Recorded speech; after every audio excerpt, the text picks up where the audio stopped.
Republican Governor Ron DeSantis and Democrat Charlie Crist may both be claiming a victory in Monday night's fiery debate. And they both fired off some explosive claims. We get the facts now from West 2 News political reporter Greg Fox.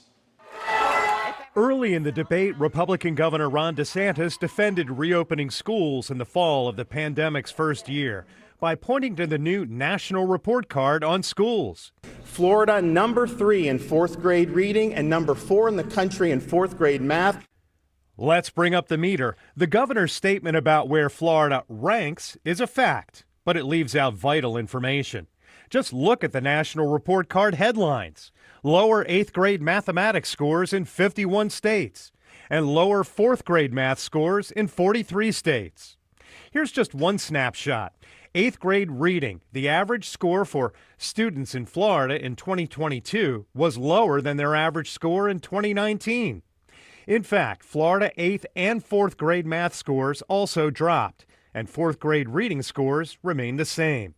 Bottom line, COVID hurt education. Florida fared better. I want to make sure we keep a woman's right to choose available to the women of the state of Florida. Much of the debate focused on the sharp divide in Florida when it comes to abortion rights, with Democrat Charlie Crist promising to sign an executive order if elected to protect access for women.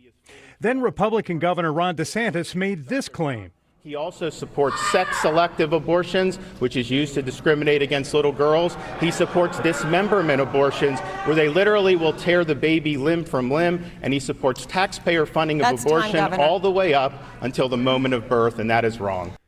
Let's get the facts. That claim is mostly false. It refers to the Women's Health Protection Act, passed along party lines after Roe v. Wade was overturned. Crist voted with the majority on the measure that technically would make abortion legal up to birth. But the Washington Post has pointed out this is more political than practical reality, since just 5.5% of abortions take place after 15 weeks, with just 1.3% at 21 weeks or higher. Later, the two sparred about who has done more to reduce crime, with Crist claiming this. Crime is up under Governor DeSantis. Crime was down when I was your governor, because we enforced the laws and made sure Floridians were safe. He should have cut that statement in half. To say crime is up under Governor DeSantis is false. According to the Florida Department of Law Enforcement's Uniform Crime Report, in the first 2 years of DeSantis' term, crime dropped 14%, though it's worth noting violent crime edged up 2.3%. The second part of the Crist claim, that crime dropped when he was governor, is fact. According to FBI crime stats, violent crime in particular dropped from roughly 131,000 his first year in office to 101,000 in his final year.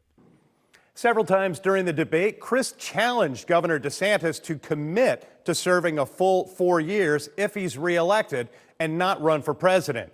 DeSantis never answered. With Get the Facts, I'm Greg Fox.